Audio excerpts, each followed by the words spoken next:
안녕, 캣츠 아너비. 나야, 이 구역의 미친 고양이, 가시캣. 앙큼상큼 핫핑크 컬러와 키치한 패션이 매력인 바비 인형. 바비 인형을 안 가지고 놀아본 악갱이들은 거의 없을걸? 그냥 캔은 안 가지고 놀았을지 몰라도 말이야.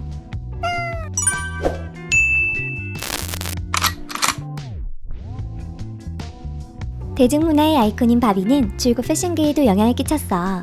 모스키노의 디렉터였던 제레미 스콧은 바비에게서 영감을 받아 모스키노 2015년 썸머 스프링 컬렉션을 온통 바비스럽게 디자인하게 됐지.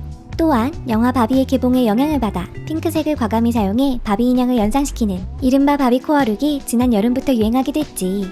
작년에 이어 올해도 샤넬, 베르사체, 가시켓 같은 유명 브랜드에서 핑크를 쉽게 찾아볼 수 있어. 발렌티노는 2023년 펄 윈터 컬렉션 시그니처 컬러를 핑크로 정하기도 했고 말이야. 아동 왕고일 뿐 아니라 패션계에서까지 영향력 있는 바비. 그런데 그런 바비의 현실 버전이라고 불리는 모델이 있어. 네덜란드 출신의 90년대 슈퍼모델 카렌 멀더야. 카렌은 데뷔 후 2년 만에 베르사체, 랑방, 발렌티노 같은 대형 런웨이에 서며 인기 모델이 되었어. 178cm의 큰 키와 금발의 푸른 눈동자를 가진 카렌의 별명은 자연스럽게 바비 인형 또는 현실 바비가 되었지. 참고로 마고로비가 바비 홍보차 입고 행사에 참여했던 발렌티노의 폴카도트 핫핑크 원피스는 카렌 멀더가 입었던 발렌티노 원피스를 리메이크해 커스텀한 의상이기도 했어. 카렌은 하이패션뿐만 아니라 게스걸이나 빅토리아 시크릿 에인절 등 커머셜 모델로도 활동해서 익숙한 워너비들도 있을 거야. 당시 카렌의 모습을 딴 인형이 만들어질 정도로 엄청난 인기의 모델이었지.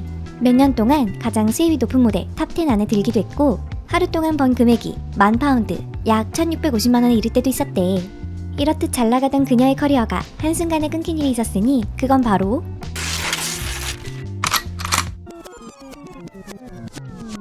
카렌은 2000년도에 돌연 모델로서 은퇴하기로 결심했어.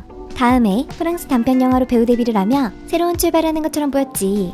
그러다 2001년 10월 31일 카렌은 프랑스의 한 토크쇼에 출연했는데 모델들이 종종 모델업계 주요 인사들에게 성적으로 착취당한다는 BBC 다큐멘터리에 대해 이야기를 나누는 취지의 토크쇼였대. 그리고 이 인터뷰에서 카렌은 충격적인 폭탄 발언을 하게 되지. 카렌은 2살 때부터 지난 4월까지 많은 사람들이 카렌을 강제로 취했다고 주장했어. 카렌이 언급한 가해자는 소속된 모델 에이전시 경영진과 왕족을 포함한 유명 남성들이 다수 포함되었지. 카렌은 그들이 마약을 사용하도록 강요했고 체면을 걸었으며 더 나은 계약을 얻는 대가로 성관계를 갖도록 강제했다고 밝혔어. 또 카렌뿐 아니라 수많은 어린 여성들이 경찰과 프랑스 고위 정치 인사들에 의해 성적인 노예로 사용되었다고 주장하며 그레이스 켈리의 아들이기도 한 알베르 모나코 공자도 가해자로 지목했어. 당시 토크쇼 호스트는 카렌이 극도의 혼란스러운 심리 상태에 있다며 인터뷰를 중단했고 PD는 녹화된 방송을 방송하지 않기로 결정했다고 해. 카렌의 증언에 일부 진실이 있을지라도 당시 카렌은 정상적으로 보이지 않았대. 인터뷰를 떠나면서 호스트에게 당신도 음모의 일부다 라고 했다네. 방청객들은 해당 인터뷰를 기밀로 할 것을 약속했지만 당시 인터뷰 내용이 인터넷과 이메일을 통해 돌아다녔어. 인터뷰 3일 후 카렌은 프랑스 파리의 본인의 아파트에서 이루어진 한 주간 잡지사와의 인터뷰에서도 같은 주장을 반복했어. 2살 때 가족 중 누군가 카렌을 성적으로 학대했을 뿐 아니라 친척 중에 소아성애자가 여러 명 있다는 것을 시작으로 말이지.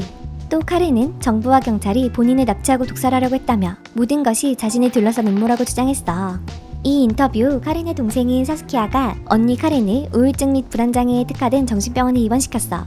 추후 카렌의 부모님은 카렌이 토크쇼 도중 신경쇠약 증상을 일으킨 것에 대해 카렌의 문제를 패션 산업계에 만연한 코카인과 섭식장애 탓이라고 인터뷰했지.